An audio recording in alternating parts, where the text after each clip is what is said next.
Nomvalo. Nomvalo. Yabona ngi-MK impela mfowethu kodwa izolo ngiphoxile. Imibuzo le obuyibuza ucele laphana ibe nakho nje ukunuka isihlamba. Ibe nakho nje impela ukunuka uthuvi.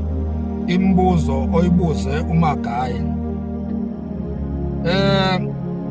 Uyiqapheleke leyo nto Nomvala ngoba izosilahlekisela ngethemba isiphoxa. Ungabuzi imibuzo ngama feelings, ungabuzi imibuzo ngama emotions. Ngoba si community, si South Africa, siyakwazi ukubona uma ngabe I cross questioning yakho inflict ingenelelwe ama emotions, siyakwazi ukubona. Uyabona nje kunombuzo lo oze wanixabanisa noMagayi laphana. Lo mbuzo lona wokuthi kahle kahle bewungabuzi laphana, you was just casting aspersions. Laphana bewungabuzi wena, laphana bewumhlohla. Kuthiwa yini ukuhlohla noma ukuhloma? Bewumhlohla laphana ucele ungambuzi imibuzo, umtshela ukuthi laphana ube reckless, waphinda futhi laphana waba wrong. Uyabona lapho sewukhipha i-judgment before time.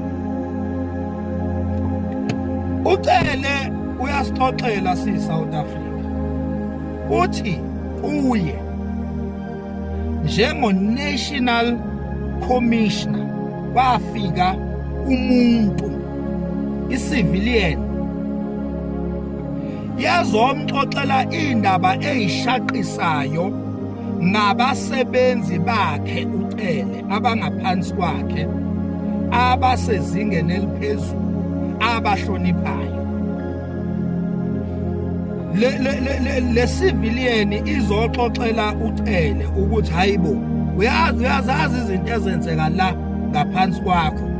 Ucele uphezulu ngokweposition uGeneral National Commissioner, uNational Commissioner. Uthi uKhethi Matlala, who is a civilian, wecele ngicela ungisize la naku ngi-under pressure. Khumbula uKhethi lo ekhulunywa ngaye akakabi isigebengu, usayicivilian nje, kusawumuntu emphakathini njengabantu bonke. But umahluko ngaye ukuthi uyi high profile ngenxa ukuthi he's very rich, usoma business. So kuza lo muntu oyilolo hlobo kuwe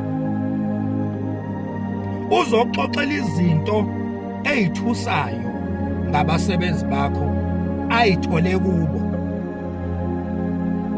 Uthi uSibiya benabanye bangiphushela ekutheni ngihambe ngiyovula icala, ngivulele uKhumalo, ngiqambe amanga under oath ngithi mina uKhumalo uze kwami illegally, wafike wantshontsha newashi lami elidura kakhulu elibizwa ngeRolex.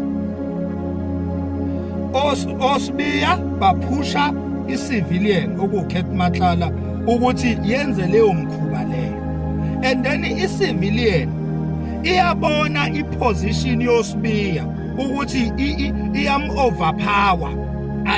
Ayikho enye indawo angaya kuyo uma ngabe esuka koSibiya, because bonke laba abanye bangaphansi koSibiya ngokwamandla. Uza kuwe wena muntu ophethe oSibiya, wena muntu oSibiya abareporta kuye, uza kuwe uzoreporta oSibiya kuwe wena cele. And then uma ngabe sebareportile labantu lemkhuba yabo, le propaganda yabo, uma ngabe uKhethi Matlala seyireportile kucele, uthini ucele? Uthi ucele cha yenza kanje, hamba uye kuye uKhumalo lo oyi victim kulezi indaba ongixoxela ngazo, shona kuyi-victim uyoyivusa uyoyithiphisa uyoyitshela ukuthi hayibo kushubile. I-victim ilona iphoyisa vele uma ngabe indaba zifika kuyo i-victim iyawazi ama-channels njengephoyisa elisemthethweni okumele iwathathe against laba bantu abane-propaganda against yona. Uyaphendula ucela uthi ngamtshela uMatlala ukuthi akayotshela yona i-victim okukhumalo oliphoyisa futhi elisezingeni eliphezulu elinama-powers okuthi lithatha ama-actions. And lento yokuthi lezi ndaba zithinta yena uKhumalo iyona-ke i-reason enkulu leyo, isona sizathu esikhulu-ke leso esidalwe ukuthi ngithi mina i-civilian ayiyise ngqo kumnikazi wazo iy'ndaba khona umnikazi wazo ezo-actor fast because uyathinteka. Uthini-ke wena Nomvalo? Uthi ukhasta ama-aspersions uthi ucele he was reckless ngokuthi azayohlala emzini wale civilian. Into yokuqala la wena usukhuluma kwi-stage la khona lo muntu owayeyi-civilian ngesikhathi ecommunicator nocele wayengeyisona isigebengu ngaleso sikhathi because abukho ubugebengu bakho babaziwa noma wawungam-investigator ngaleso sikhathi. Ayikho information owawunayo eyayingaba elite ye-investigation yakho. Manje wena just because usuyamazi uKhethi Matlala manje ngoba konke sekuvelile ukuthi uyisigebengu usuzo prosecutor ucele nge-information ne-knowledge oyithole manje nawe ngaleso sikhathi ucela akhuluma ngaso wawungazi ukuthi isigebengu lesi.